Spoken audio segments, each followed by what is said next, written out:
All right. Well, we are here today at our monthly webinar for the Red Letter Pastors Group. I am Zach Zender, head of Red Letter Living, and joined today by Rich Birch, which I'm going to introduce in just a minute. Nice. Those that are here today, let us know where you are watching from, what church you are a pastor of or in ministry with. Give us the city too, because I know in the Lutheran Church, at least, which is where I hail, there are so many Trinities and so many graces and so many faiths and St. Peter's. And so true. I'm curious, Rich, do you know this? This wasn't on our script. Do you know what the most popular church name in America is by chance? No, is it First Baptist? Ooh, that's a good guess. Because I feel like somebody's lying. Somebody's not the First Baptist. They all claim to be the First Baptist. There's no way. Love that. That's great. But what is it? Do you know what it is? No, I don't.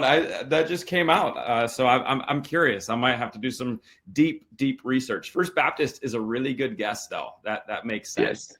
Yeah, that's cool. Yeah. So cool. Love I see we got some people in the chats, and the people are coming in, which means everything's working.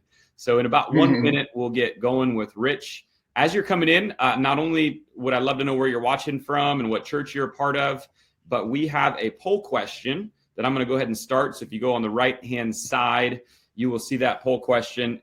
Kind of subjective, but I'm just curious. On a scale of 1 to 100, how invite-friendly is your church right now? On a scale of 1 to 100, of course, 1 being the worst, 100 being the best. You've got those chunks of 10 that you can say. I'm really curious what to say, what you would say on how invite-friendly. That's what Rich is going to help us with today. And so feel free to answer that poll question as we talk today. We're going to have some time at the end for some Q&A. And so if you've got some questions, go ahead and throw those into the chat as well. And we're going to get started. So I appreciate you being here today. I want to introduce my friend and our guest today, Rich Birch. Rich, it's awesome to have you. You are the founder of unSeminary, which I like that. I think that's just a great name of an organization. And I know that you're here to help teach pastors and church leaders some things that seminary didn't prepare us for, which as great as seminary was, there's a lot to prepare for. Yeah, true. And so thanks for being with us. Today, we're going to talk about building invite culture, and you're going to help us learn some areas that all of us can get stronger in, and why invitability is the key to growth. Rich Birch has been involved in church leadership for more than 20 years. He's been in some of the multi-site pioneering churches really in North America, on staff at the Meeting House in Toronto, Liquid Church in New Jersey, now at Connexus Church back in Ontario, Canada. And Rich has led in incredible ways in these organizations as a staff member, as one of the greatest, I would think, church volunteers in the history of the world with his knowledge in many ways. And yeah, he also has a podcast, unSeminary, which Rich, did you just celebrate 2 million downloads on the podcast? We just crossed over 2 million, which is crazy. It's 2 million, which is crazy. And for a long time, when I'd bump into people and they would say oh, I listened to your podcast. I would always say, oh, you and my mom. I always wondered who the other person was. And so apparently my mom's been really listening to a lot of them. So, which I don't even think she listens anymore, but no, I'm just kidding. She does. But yeah, it's an honor. It's a privilege. We have 4,000 or 5,000 people a week that download them. And that's really humbling to me that week, that every week people would choose, because they're just the conversations I'd love to have. We had one where I recorded one on last week that's coming up in a couple of weeks, and it's on one particular thing. It's literally about the offering talks. It's this little, it's 30 minutes actually we went long, 45 minute conversation just on offering talks. And we dive deep with the church that I think is best in class. And I'm no one else is having this conversation, but I love it. It's such a church nerd thing to do, but I just love it. So, we're hundreds of episodes in, and yeah, honored that so many people would listen in. So, and this is fun. Friends that are listening in, this is kind of set up we're experts and we know what we're talking about. But really, I'm just a person that's made a lot of mistakes, and I'm happy to share them, and happy to pass along what I've learned.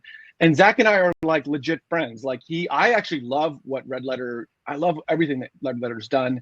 And, I tell people all the time about, I think this is so great. I think all of the challenges you do are fantastic. And so Zach's one of the good guys out there. There are people who try to make resources for church leaders who who I frankly get it's just a weird vibe from, they just see us as like a money thing. Yeah. And that's not Zach at all. Like he really does love church leaders. And so I'm honored to be here. Thanks, so man. Whatever he wants me to do, I'm happy to do that. So yeah, let's jump in. Happy to talk about whatever. Awesome. Well, guests, it's going to be great today. I want to encourage you to stay on till the end, because we do have, you'll get some free stuff along the way from me and my team at Red Letter Living, but Rich has got some really awesome stuff for you at the end, and a really cool thing for one person. So stay to the end, and you're going to be thrilled about that. All right, Rich, I want to start with this. Not all of us have $100 million behind an ad campaign that probably threw out $14 million yesterday for 2 Super Bowl commercials. And so if you're wondering what I'm talking about, it's of course the He Gets Us campaign, which I think is really cool that Jesus in a way was at the Super Bowl, but not all of us have that kind of budget. And so what do we do? And why is invitability the number one factor in church growth?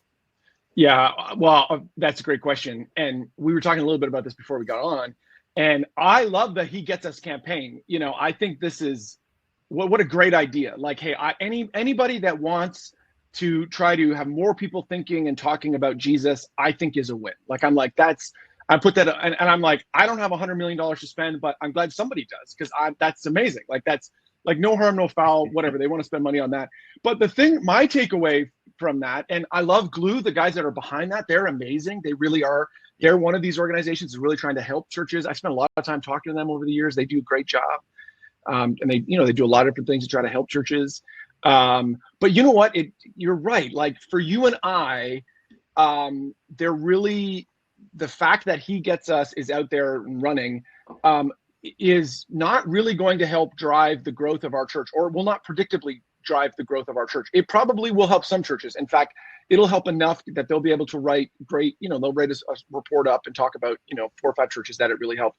But what we talk about it unSeminary, or what I talk about when I coach churches, is the way that churches grow. So the difference between stuck and stagnant churches and growing churches is growing churches equip, train, and motivate their people to invite their friends.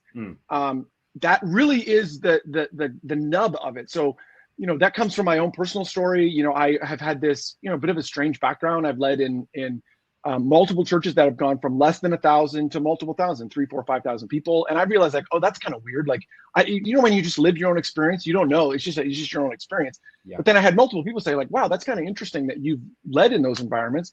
What did you learn there? And that a number of years ago, sent me on this journey to try to not only process the own stuff that I've learned, but talk to a lot of churches. And in fact, actually, that's really the hub of what unSeminary is all about. Is we don't say that, it's not really how we say it publicly, but what we're talking about there is actually to the leaders of the fastest growing churches. So, of the hundreds of interviews there, the vast majority of them, 80, 90, 95% of them, are with core leaders from the fastest growing churches in the country.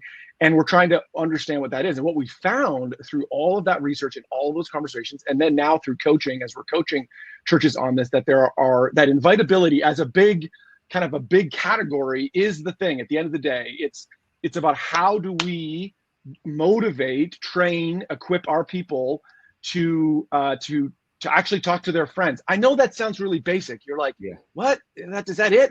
And I'm like, no, it really is that simple. And this is where I would say the difference I would have with, a campaign like He Gets Us is, if I can use kind of businessy terms for a minute, I hope that's okay. I actually think we should be really careful about integrating business stuff into the church. I think we should be concerned about those things, but sometimes the concepts help us a little bit. Oftentimes on the growth side in the business world or in the marketplace, they talk about marketing and sales. And oftentimes you hear people talk about them in the same. They'll say marketing and sales as if it's the same thing. And it's not the same thing. It's really the difference. I like to call, one way to think about it is like air war and ground war. Marketing is about like doing all this big picture stuff that goes out there, and it builds the brand. It gets people to build awareness. What it does is it creates in the business world, it creates what they call leads, which is what He Gets Us is doing. It's generating leads. Ultimately, you're going to get people, if you partner with them, you're going to have people that will show up at your church, or you'll show up on a list somewhere, and then they're like, hey, here's some people that might be interested in Jesus. But then sales is about conversations. It's about actually talking with people, engaging with people, or in the, the air war, ground war. It's the ground war. It's actually kind of engaging in hand to hand. It's actually having lots of these conversations. Now, you can spend money on marketing, but to be honest, unless you have your sales engines figured out as an organization, so in our case, unless we have our invite engine sorted out, unless we have our people talking to their friends about your church, doesn't matter how much marketing you do. In fact, I would say you shouldn't be doing any marketing. The baseline should be, are you kind of maximizing the invitability in invite culture of your church? And so that's the small G gospel that I'm giving myself to. My hope is to try to help 100 churches grow by 1,000 people by increasing our invite culture. And so, if you hang around with me long enough, you're going to find out that this is, like, I just keep coming back to this time and again, find lots of different ways to talk about it, but happy to kind of unpack that, push back. What did I get wrong there, Zach? What should we talk about? That's great, man. Well, here I can tell you something you got right. Dave Hall did some research, and he found out that First Baptist Church is the most common name. Love it. Thanks, Dave. You crushed Dave's it, dude. So I think that speaks to your legitimacy right there as an expert. As off the cuff, you're just getting these things right. No, man, that was great. Well, that's nice. And I love the idea of invite friendly, because I think sometimes we can over strategize, overthink things, when at the end of the day, it really is like, are your people inviting? Is this a church that they feel like they can invite their people to? As you were talking, I was kind of wondering then, that invite word that you toss around a lot, and then you talk around marketing and sales. I get it's not totally a business, but is invitation more like marketing, or is it more like sales, or is it a combination of both then? Great question. So I would say it fits on the sales side of the equation. Like it is, because it's about, like, ultimately the way your church grows is people in your church go out, and this, church leaders, like, this, they go out and they tell their friends and family, hey, you should come to my church. Come and see what's happening at our church. And that really is the core of what we want to do. And there's a number of things. There's these 5 different things that we've seen for time and again that churches do to train, equip, and motivate their people. But it really is about that kind of, that motivating, getting our people to get out and have those conversations. That's what we want to do. All right. So in our poll, I closed it just so I could get the data that I just did indirectly here, Rich. Look at this. We've got 6% of people that rated their church like 81 to 100. The majority of them landed in the 61 to 80 or 41 to 60 range. So 76% are in that 41 to 80 range, which probably means we're getting some things right, but a lot of improvement. And then there were a couple that 15% in the 0 to 20 range, or 1 to 20 range. And so lots of help. So that's why I brought you on. I think we can all grow in this. And so I'd love to know kind of, what are the marks, a couple key marks of an invite-friendly church, and then flip that. Tell me the marks as well of a non-invite friendly church, or some things to avoid.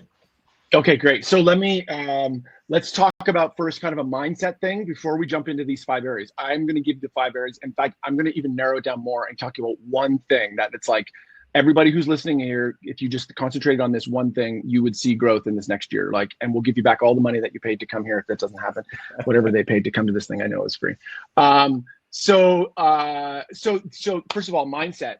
So when I was a kid, and I see there's some people who have journeyed, like Dan, who did the church growth flywheel stuff. He's heard this story, so apologize, Dan. But when I was a kid, around the corner from my house, there was they called it a merry-go-round. It was one of those things at the park. A lot of parks don't have them anymore because they're frankly super dangerous. It was like, it's like the thing that you put your foot on one side, and you put your foot on it, and then you put your foot on the ground, and it's got maybe a handle, and you push it around. And the first time you push that thing around, it's real heavy. And then the second time, it's less heavy. And then the third time, it's even less. And you just keep pushing. And what happens is, the longer you push it, somewhere along the line, you go from pushing hard to hardly pushing. And why do I talk about that? Because one of the things that we've noticed in the fastest growing churches is they don't think about this as like some sort of silver bullet, that it's like we just do it once and then our church will grow. That's not actually how the leaders within the fastest growing churches think. What they think is, hey, it's a multiplicity of things that we've got to just keep focusing on. We've got to keep pushing on.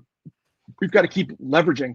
And it's hard at the beginning. It's like hard to kind of make it happen. It's hard to, it doesn't just magically happen. It's like you got to push hard on all of these things.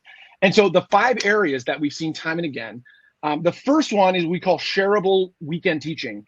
And I put this one first on a reason. We talk about this one first on a reason because it's the most important thing. 2/3 or 3/4 of the way, there's a poll done a number of years ago by our friends at Gallup, and they found that 3/4 of the reason why people attend church is because of the weekend teaching.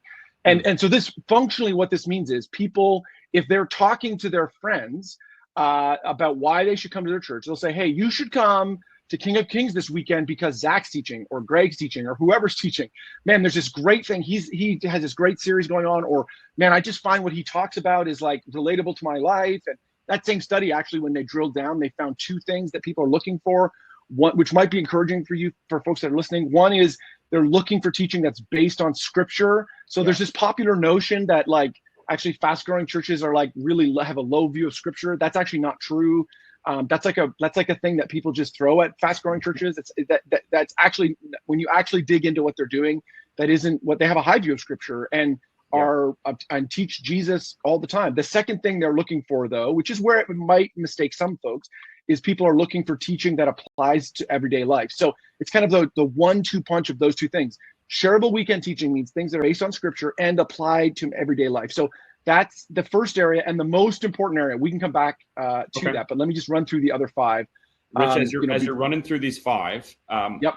I want to put in the offer. So if you guys go on the right side in the offer right now, a free PDF that's called Church Growth Bingo. We'll tell you a little bit about the bingo part at the towards the end, but it's got these 5 with Rich's cool graphics and some of the stuff he's sharing. So, so feel free to download that now. The way this platform works, we can only put 1 offer at a time on the side, and so I wanted to put that on now as you're talking about it. So, cool. We got number 1, shareable weekend teaching. We'll bounce back to that. Keep going. Yep. Yeah. So that's number 1. Number 2 is eventful big days. Eventful big days. So there are 3 or 4 days every year that 2 things happen. One, your people are more likely to invite their friends, and their friends are more likely to attend. So this is like Christmas, Easter, maybe Mother's Day at some churches. Some churches it's like the 2nd or 3rd Sunday in January. Some it's like the weekend after Labor Day.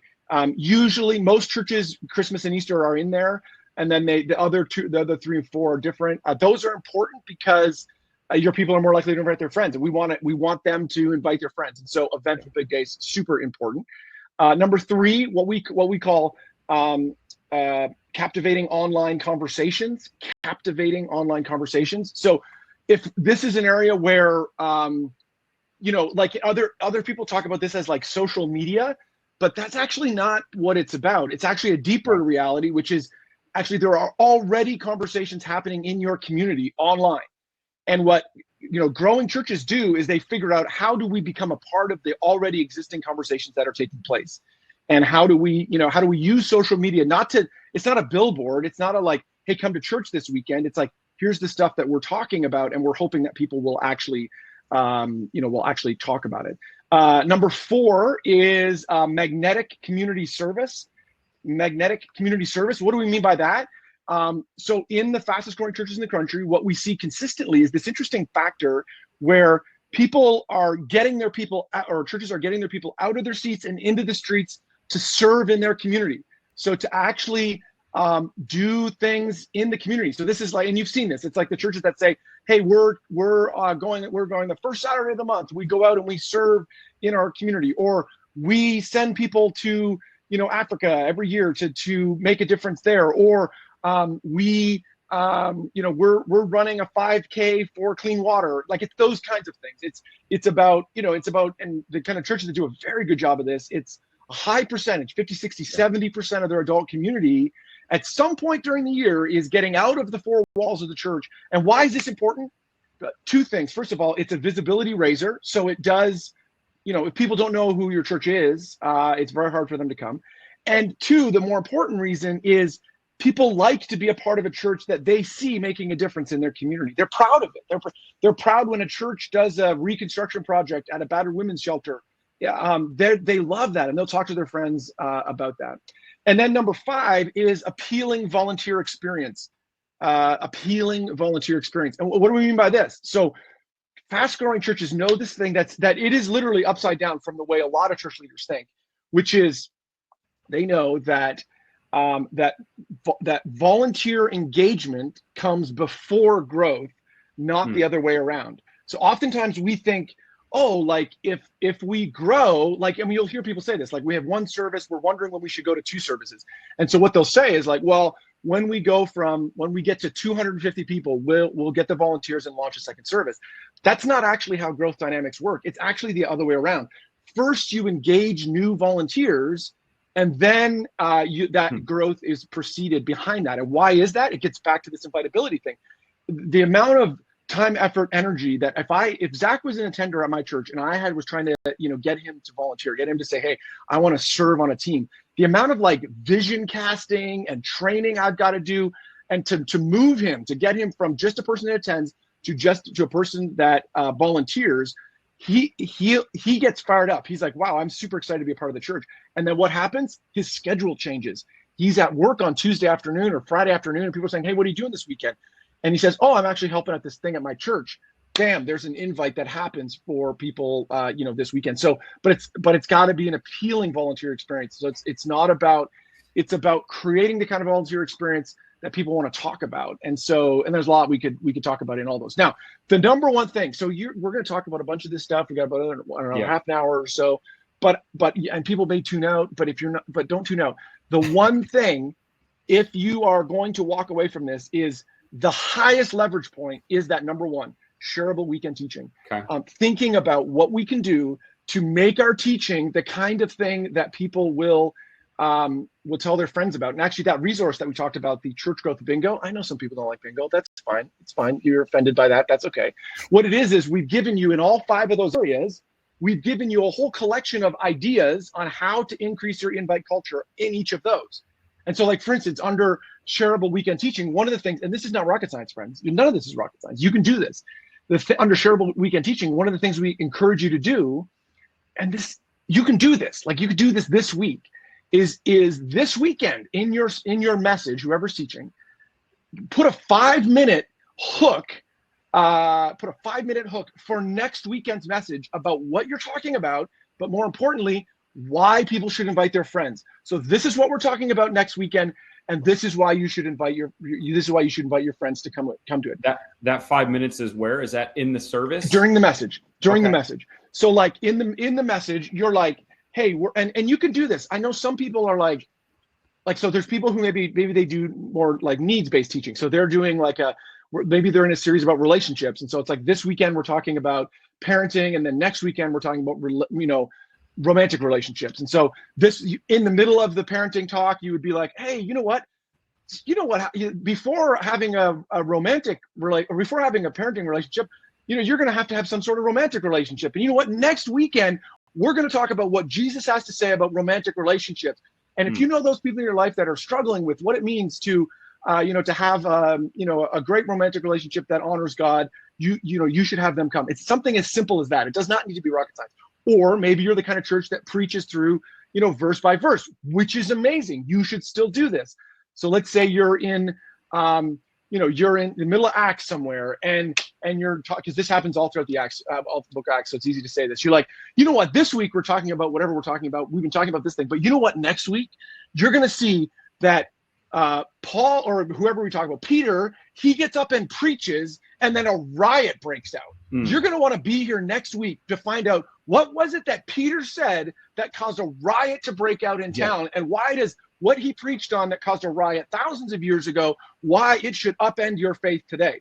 And you know what, you should invite people, friends or family that are wrestling with their own faith, because we think next weekend they're going to get a chance to hear that more clearly. So something as simple as that. So in the resource, which you can go in there, hit offers and click and download that. That's just one of them. And we've given you a whole bunch of different things to try.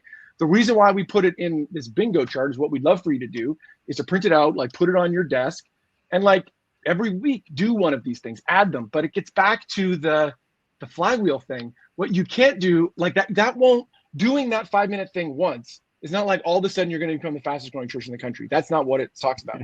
But I can tell you, if you did that every single week for this next year, I guarantee you more people would come to your church, because you would be constantly reframing. Where are we going next? This is what the teaching is about. These are the kinds of people you should invite. This is the difference it'll make, in their life. So again, it's a whole bunch of those ideas. That's just one of them we talked about. But if you're looking for a little bit of guidance, that shareable weekend teaching column particularly, that's where I would start. That's the highest leverage point. Cool. B14, 063. Yeah, exactly. Yeah, exactly. Yeah, for sure. Here. Love it. Katie asked where to download it. So just to make sure everybody knows, it's on the right-hand side. If you click offers, we've got that published there. You can download that. That'll take you right to the church growth bingo. I put the which has tons of ideas and then unpacks each of Rich's 5 things, which I threw in the chat there as well for those that are taking some notes today. So cool. I want to double down into this shareable weekend teaching a bit, Rich. Mm-hmm. You said 3/4, according to Gallup, attend church because of the weekend teaching. Mm-hmm. And so I want to know, like, what are some best practices? You mentioned, like, they're actually Bible-based, but they're also practical. Mm-hmm. So how do people pick the weekend teaching, the topics, or the sermon series, or understanding if they are more traditional, they're kind of going through a reading plan, perhaps it's already laid out for them. How do you stay relevant and practical? What types of things should we be looking at, and where do we go for that? All right, so I'm going to give you an acronym. This is an acronym, friends. The acronym is WIFM, W-I-I-F-M, W-I-I-F-M. Again, sometimes people, like, their criticism of me is like, oh, you're like one of those attractional church guys. And I'm like, I don't mind you giving me that label, but I'm not one of those people. That's not what we're talking about here. Like, to me, attractional church is like, in the 1970s, we had a bus ministry. We drove around our neighborhood. We collected kids from the neighborhood, and we said, hey, come to our church. Like, that's not what I'm talking about. First of all, you shouldn't be doing that anymore. Don't pick up kids in a bus and bring them to church. You don't want to do that. You will get a bad reputation in town if you do that. In the same way, purely kind of attractional things that are like gimmicks, really, to try to get people to come to your church, don't actually work. They don't sustain long-term. What does sustain is the stuff we've been talking about for years, preaching the word of God, talking about what it has to say, but then applying it to people's lives. So what do I mean by WIFM? The question that should go through your mind as a teacher is what's in it for me? What's in it for me? And in this case, the two me's in that sentence are the people that you're talking with, the people that are in your audience, and their friends and family. So every time we're talking about whatever we're talking about, we should be framing it up around, hey, this is great for this kind of person in your life. This is coming up, we're talking about, this thing. And it should be, and it's something as simple. It's like, this is like one of those little habits that I hear, that I catch church leaders all the time in, that if you could adjust this, it's another one of those little parts of the flywheel. Whenever we talk about what's coming up in our teaching, there's a subtle difference. I'm going to say the same thing twice in 2 different ways, and I want you to listen if you can hear the difference between the two. One of them is a better way to say it than the other. So let's say we have a series. Let's say we have a series at our church coming up. Actually, let's say we were talking about Easter, because Easter's coming up. And let's say we're talking, we're inviting people to come to Easter. And what we do is we say, hey, you know what, you should come to our Easter service because we've got a great music stuff lined up. We're doing a photo booth before, and and Pastor Zach is going to preach an incredible message that you're going to love. We'd love to see you at our Easter service. That's one way to say it. The other way to say it is, coming up on our Easter service this year, we've got music that your friends are going to love. In fact, Pastor Zach has been preparing a message for your family that's going to help them understand how the message of Jesus impacts their life. And how you've invited those family members that you can never seem to get to come to church. Well, we're going to have a photo booth where you can come in your Easter best, and we're going to have a professional photographer there that you can take a picture and you can post that on your Instagram feed. Don't miss inviting your friends and family to come to this service. It's the subtle difference between just telling people what's going on and then saying to them, invite their friends to come to it. It's not about you. The assumed thing is that all the people that are listening to you are coming. Don't ever ask your people to come to anything. Don't ever ask them to come to Sunday. You assume that. The reason why you're talking to them is always about saying, who can you invite? Who do you? And it's a small thing, but I catch churches all the time that do that. Because I'm not sure why we do that. Like it's a small thing. Every time we talk about whatever's coming up, we need to come back to invite your friends, invite your friends, invite your friends, friends and family. We've got a special series coming up. We've got a special thing. We're talking about this. We've got the best part of the lectionary coming up. I don't know if you'd say that. That probably doesn't make sense in the Lutheran world. We've got this great, we've come in, and personally, I think churches that follow a lectionary, actually, you have a huge advantage over churches that are sitting around thinking like, what are we going to talk about? Like that. I've been in too many of those conversations where I've been like, man, like this, like there's a lot you talk about. Like the great thing about the lectionary is you could get a retreat, go away for a day and say, how do we recast every season in light of our friends? How do we recast all of these in light of the people that we want to invite, to come to be a part of it? So with them, what's in it for me? You don't have to change anything that you don't have to change the type of teaching you do. You definitely don't have to water down your teaching. You don't have to, but it's about recasting the way you talk about it in a way that ultimately appeals to the people we are trying to reach. I love that, Rich. I think so often I can point to sort of, again, not the right word, but selling my people into coming that are already there into coming back the next week when the pivot is, let's assume they're a part of your church. They're going to be back when they're able to be back. So let's change the conversation to why it's important for them to bring somebody else along. I think that's really good and something new that I need to do. I've done a lot of studying on, just what sermon series and topics. And so I actually wrote a blog. I'm going to put the link in the chat, like 7 tips to help plan preaching calendar. And so some practical stuff there, because I'm always, I want to make sure it's practical. I need to know that it's practical. And so a couple things that I've loved to do that, you'll see more in there is every year, look at what is the YouVersion Bible app. What's their Bible verse of the year? What are people searching? And that's good. Now YouVersion has a platform for churches where you can actually log in as a church and you can see not every person's data, but collectively what data your church, what verses are they highlighting, searching, and get the themes of what your people are looking at. And Rich, I'm sure you know too, the Church of the Highlands, they and many other churches do this sermon series called You Asked For It, which I think is great. Like, here are the 25 questions we feel like you're asking for. You guys vote on what you want us to preach on. I like that. But with what you just said, I almost want to change that next time and say not necessarily what are you asking for, but what are your friends asking?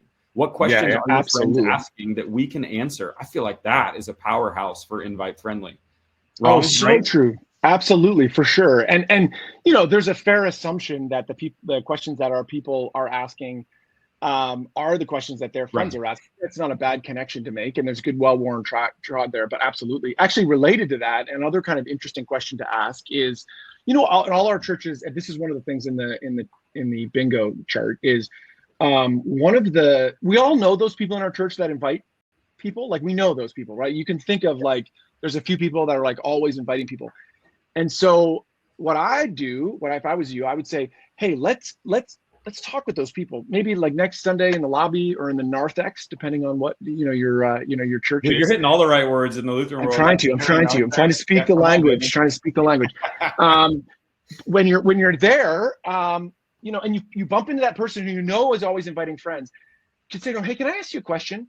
Can you rehearse with me? Use the language that you use.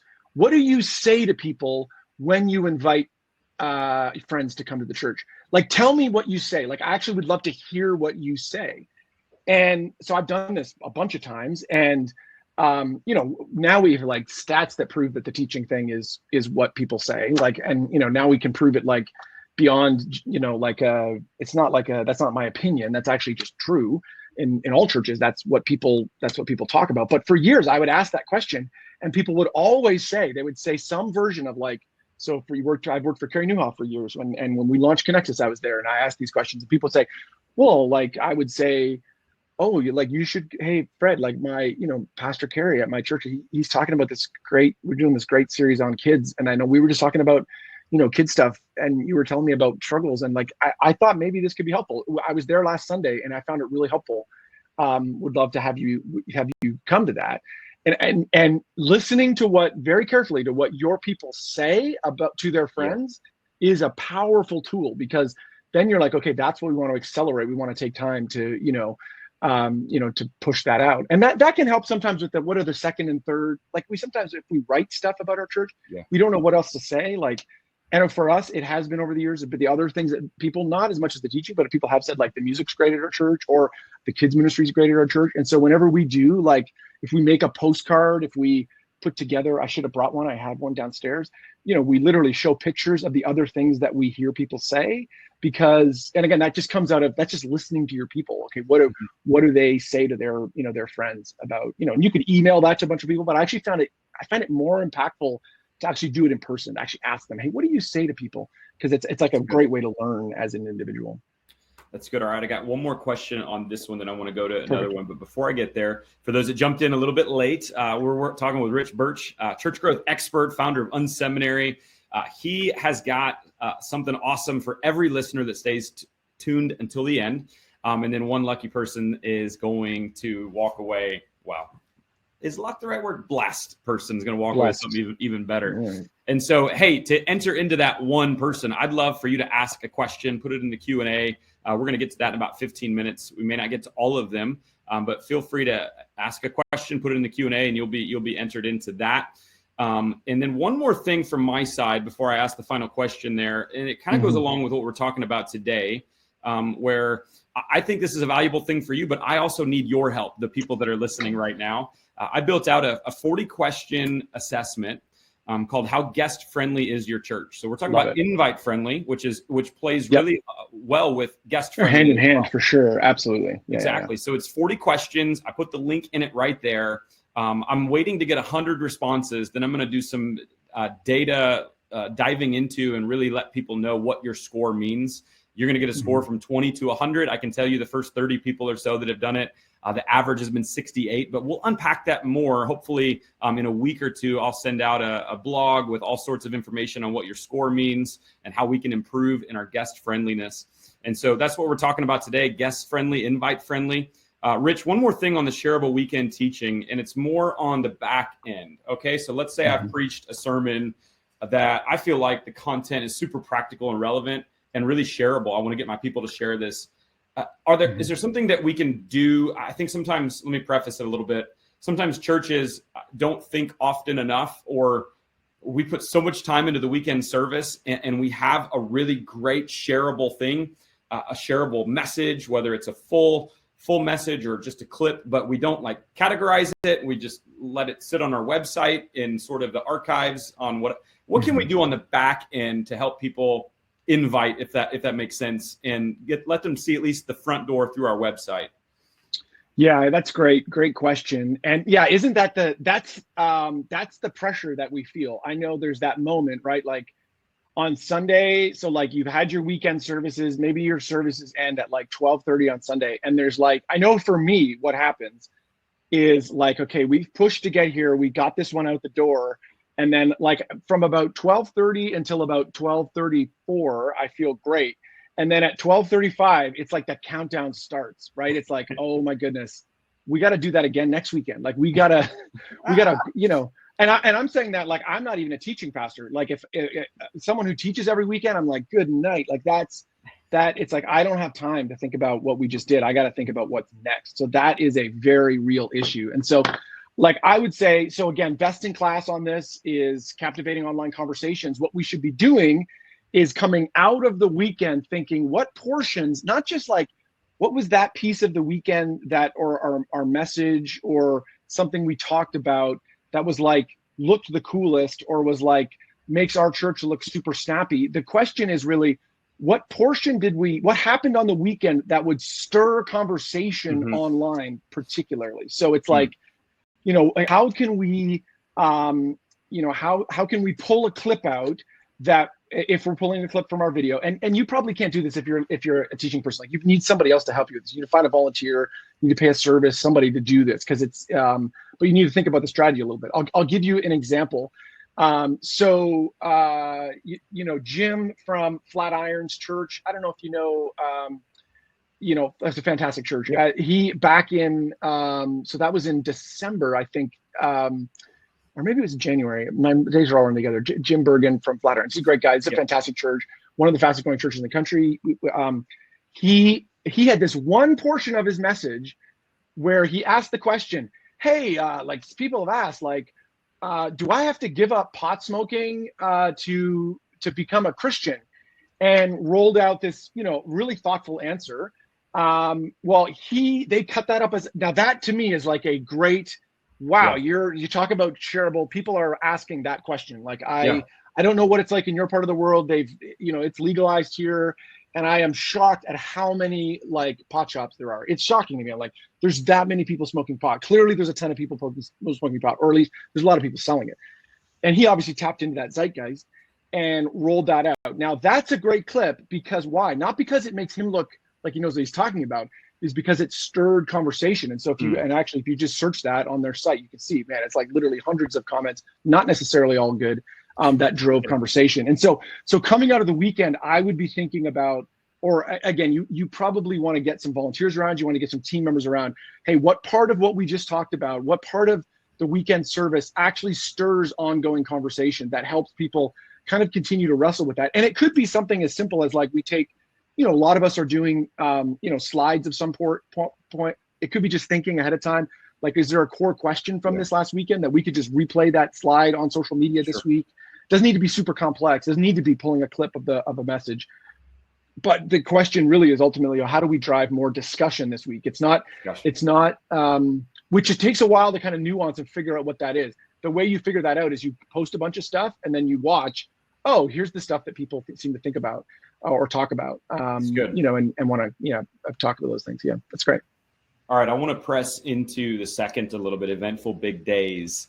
I know in the Church Growth Flywheel book and course, you talk about invent big days.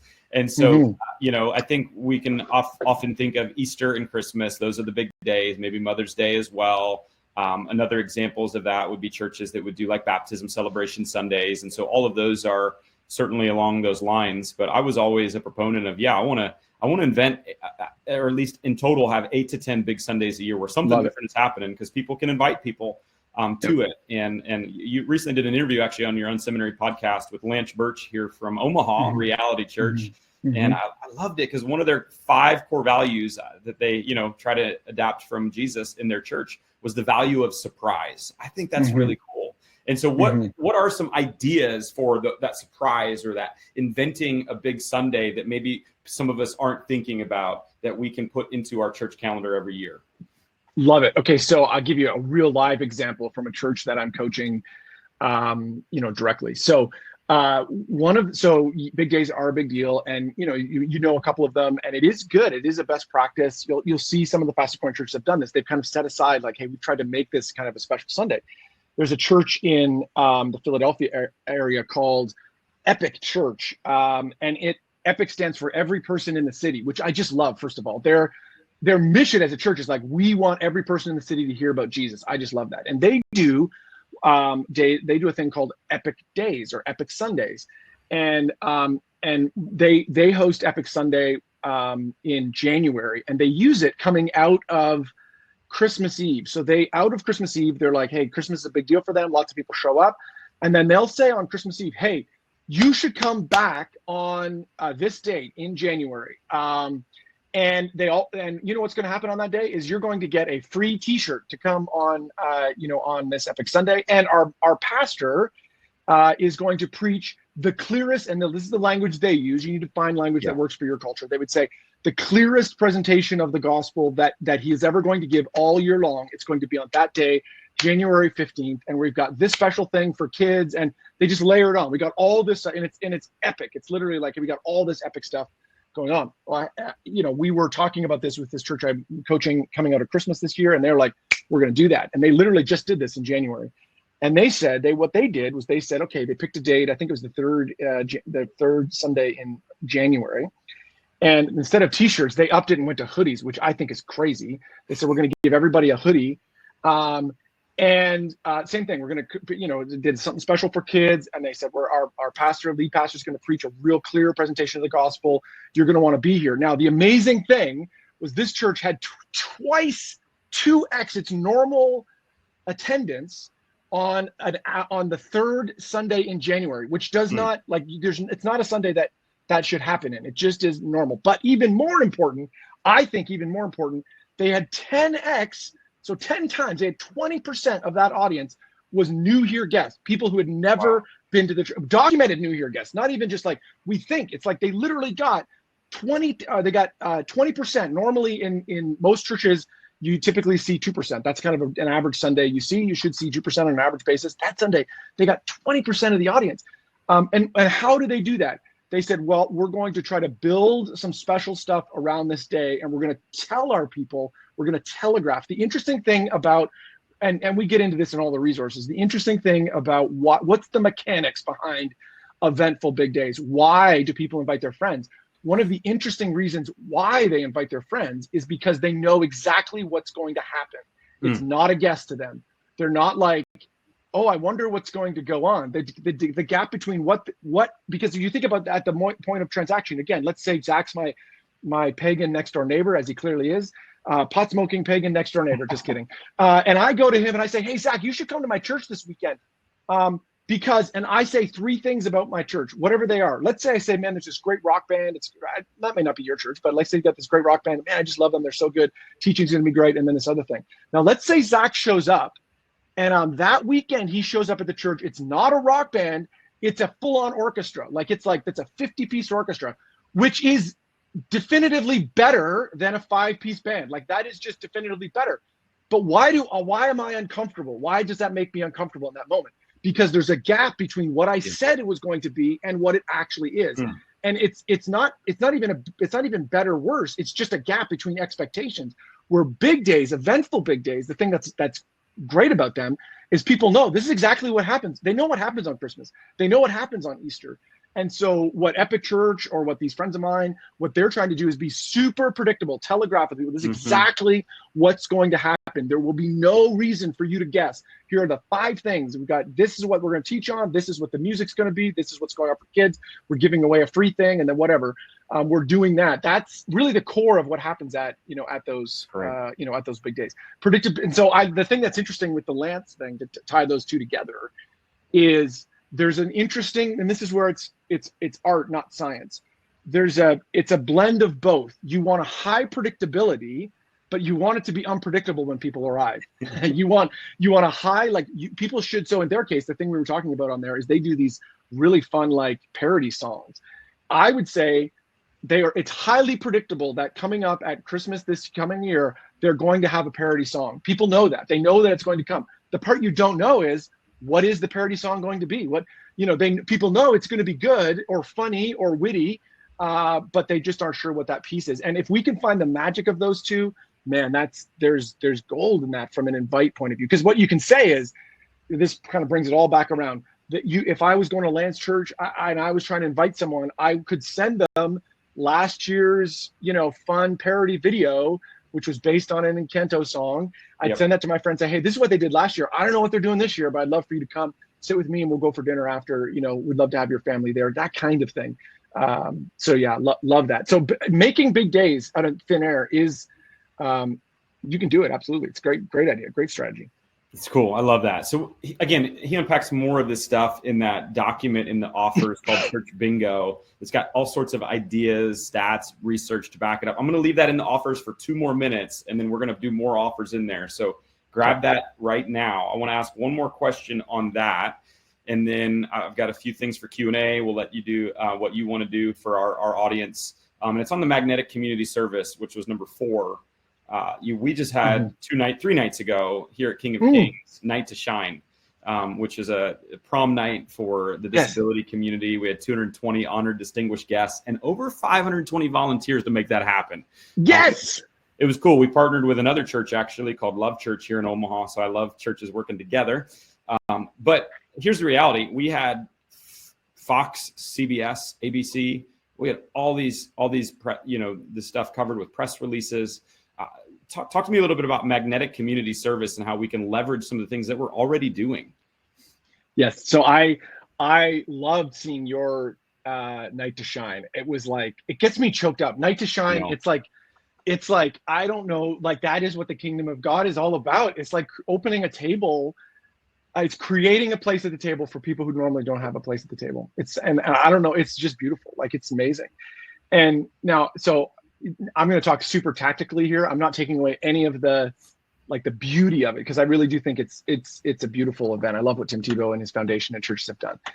But the reason why that's a perfect example. If you don't know, follow King of Kings, go check out what they did. The reason why that is a perfect example of magnetic community service is a couple things. First of all, it requires a ton of volunteer hours to make happen. So the beautiful thing about Night to Shine is it's a 2-to-1, 3-to-1. It requires 2 or 3 times as many volunteers as guests. And why does that matter? Because those 500 people, they are all super excited about the fact that they volunteered at this thing. And those 500 people, what do? They all go tell their friends, you know what my church did on the weekend? We did this amazing thing where we invited folks with special needs who didn't get a chance. I'm going to get choked up. People didn't get a chance to have a prom, to come have a prom. Man, this is amazing. It was so good. The mechanics of that, don't underestimate the mechanics of that. Hundreds of people out telling their friends. And why do they tell their friends? Because they want to be a part of a church that's perceived as making a difference. We know inherently that the gospel, that when the message of Jesus is worked out in our community, that good things should happen. That the city should be a better place because our churches are there. We know that. We're aware of that. Now, the interesting part of the press thing and all this, and this is a nuance, I would say, a bit of a nuance here, is if these are done well, you will get good press. So it does not surprise me. Fox, local news, all of that will cover all of these, magnetic community service things will reliably get picked up by press. But what you want to do to take that from I would say a 7 out of 10 on invitability to a 10 out of 10 is when you get that coverage, you loop back around with your people and you say, hey, can you share this with people that you would want to invite to our church? So take this clip from Fox News, comment, and share on Facebook today. Tag your friends who you invited and didn't come.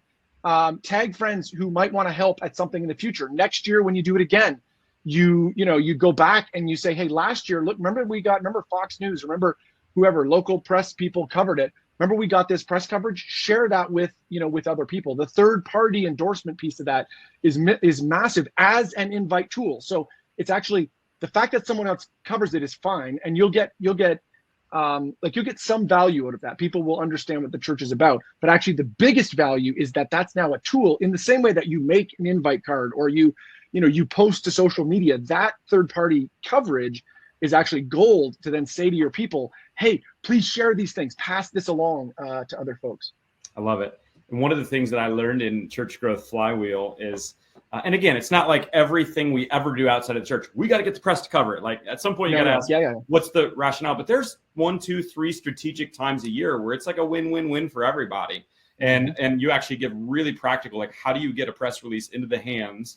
How do you find who wrote about it last year? Super awesome stuff. And so, there's more on these 5 ways in the church bingo conversation. And so I want to jump to a couple of the questions in just a moment. But before I do that, Rich, I know we said those that hang on to the end, they're going to get something special. So tell us a little bit about that. All right. So 2 things. First of all, somebody that asked a question, not me, but Zach's going to pick, and we're going to give you access to an online course called the Church Growth Flywheel Masterclass. And we'll send you a code and you can download that and take it. But this is the condition. If you take this thing, if you take this free thing, we want you to actually take the course, actually go through the videos and watch them, and then loop back with Zach or loop back in the Facebook group and say, here's something that I learned. Literally hundreds of churches have done this course, and they've used it to try to increase their invite culture. So we'd love to do that.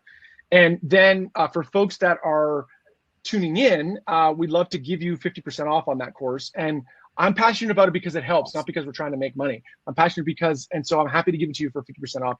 So if you just click that link that we just posted there, that'll take you over there and you can get 50% off for folks that are watching in or whatever. If you need a couple of days to think about it or whatever, that's fine. That link will still work. Maybe copy and paste it, or maybe Zach can send it in the follow-up or whatever. But the reason why we're doing that is because we want you to actually take it. So Zach will pick whoever's going to win. They get one for free, and then everybody who views, they get 50% off because we really would love you to take it. And it's great. Right? And ironically, friends, I know. So obviously, this is part of what I do for a living, so it helps support us, obviously.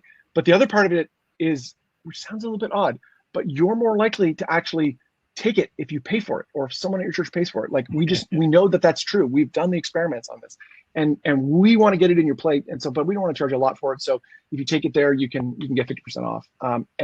And frankly, like if you can't afford the 50% off, just reach out to me. I'll give you whatever kind of discount you want. But I would love for you to take it. I want you to take the course, and give us feedback, and then try to apply these things in this coming year for sure. That's super generous, Rich. So 50% off for everybody. One lucky winner is going to get totally free. And so, Rich, pick a number 1 through 8. 6.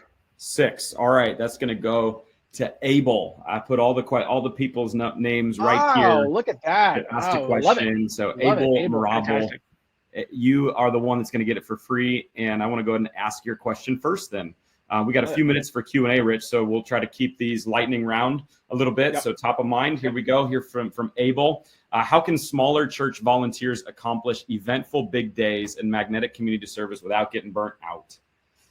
So 2 things. First of all, one of these weird dynamics is actually larger churches do fewer things. So my first advice for you as a smaller church is you might be doing things that are just periphery interesting, but aren't actually driving the mission of the church forward. I know that's hard to say, but that's actually just true. So the first thing is that you may have to do some culling and pull back. And then, I think it's about biting off small chunks. It's not about like, Zach, King of Kings is a big church. Zach, they've got a whole bunch of staff and all that.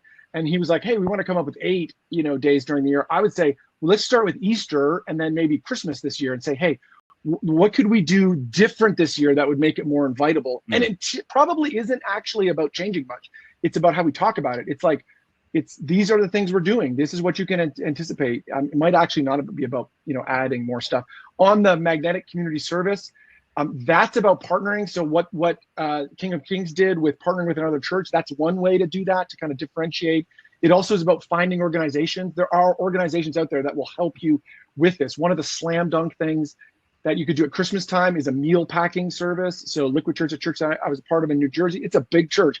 Last Christmas, they packed 1 million meals in 2 days, which is crazy. Now, the amazing thing about that is that scales down to a table. I think the smallest they'll do is I think they'll do 15 people. The organization they part with is just, so they did it with thousands, but if you even had just 15 people, you could get together and pack a bunch of meals, which then, could be used for either in your local community, homeless folks, that kind of thing, or it could be sent abroad. So look for organizations that can help you scale that stuff.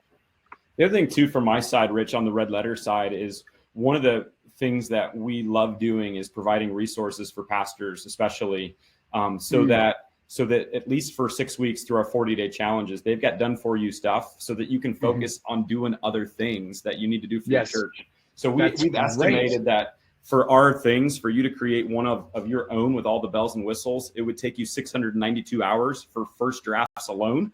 And so we want to give you back those hours to say, hey, let us help you for 6 weeks. So all the other things you can take care of in these particular ways. And so we'll give a free book for pastors. Email us, hello@redletterchallenge.com. We'd be happy to do that. A couple people asked, what's a good way to present this material to pastors and church leaders? So I just want you to know that this webinar will go, there'll be a replay link that you'll get in about an hour.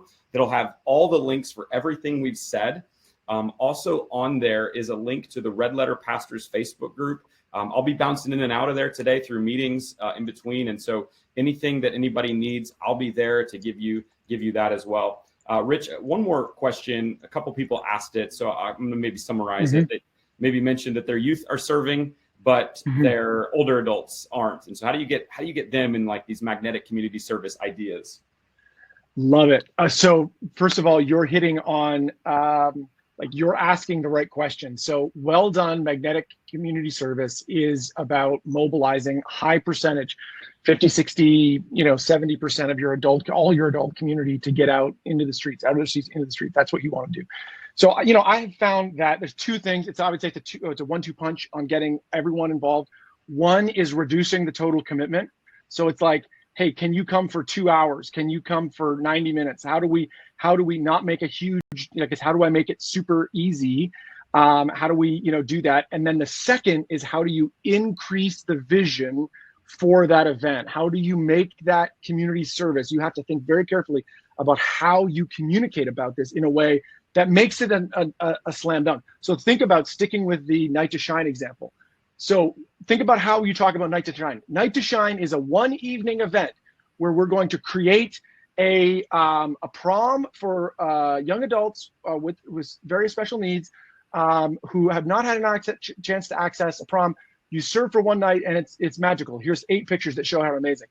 No one actually says it this way, but the subtext of that cell is, are you saying that you can't give an evening for kids with special needs, maybe severe special needs, who have never had a prom? You're too busy on Friday, February 12th. That's what you're saying. You can't do that? Like, what's wrong with you? So you've got to think about, now obviously you never say it like that, but you have to think about, how do we increase the vision so that it's so compelling that you're like, oh my goodness, of course I want to do that, and of course I can give 2 hours to that. Now, if you've ever been involved in Night to Shine, you know that it doesn't take just 2 hours. There are some people that show up for just a couple hours, but the whole mechanism takes hundreds of hours to pull off. You got volunteers that work on that thing for months leading up to it. But there are, I would assume, in your case, 500 plus volunteers. There's probably 400 of those volunteers that literally showed up that day and, hosted a guest, did their one thing. And, that's been carefully orchestrated to make it easy for people to say yes. I think too much, that's like a whole thing. I could preach on that all day long, but oftentimes the magnetic community service, this is a bit of a controversial soundbite, are run by people who want to make a difference in the community, which I want to make a difference in the community. And so the way they talk about it is all from the pain side of the equation. It's all like, man, there's all this terrible things going on and we want to make it better, as opposed to from the vision and motivation side. How do we draw people in? Which is, I think, a part of the genius of what Tim Tebow Foundation and churches have unlocked with Night to Shine, is it's like, oh wow, that's an amazing thing. I totally want to be a part of that.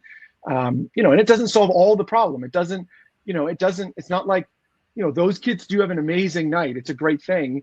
But, churches that have, and I don't know if you guys have, but once you start doing this, you start thinking, how do we make everything we do open to families with kids with special needs? And maybe we should do our kids ministry different. Maybe we should do our student. Maybe we should do it.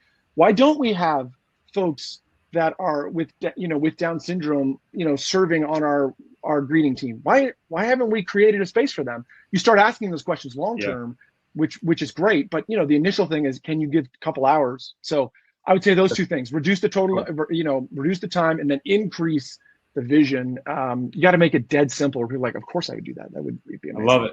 Rich, man, you've been awesome. Folks, take the church growth flywheel, especially at the crazy discounted rate Rich gave us. You're going to grow your church through it. You're going to learn simple, practical things that you're going to be able to tell either other church staff or key leaders in your church that may be volunteers. They're going to want to press in with you. Put the link for our Facebook group for Red Letter Pastors. If you got more questions, again, I'll be bouncing in and out of there today.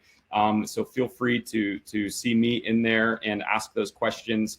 You'll get an email about an hour after this is done with all the links. I know we threw a whole lot of links at you, which I hope are helpful for you. Next month's webinar is going to be actually with someone that I truly love. I love Rich too, but I really love this next one.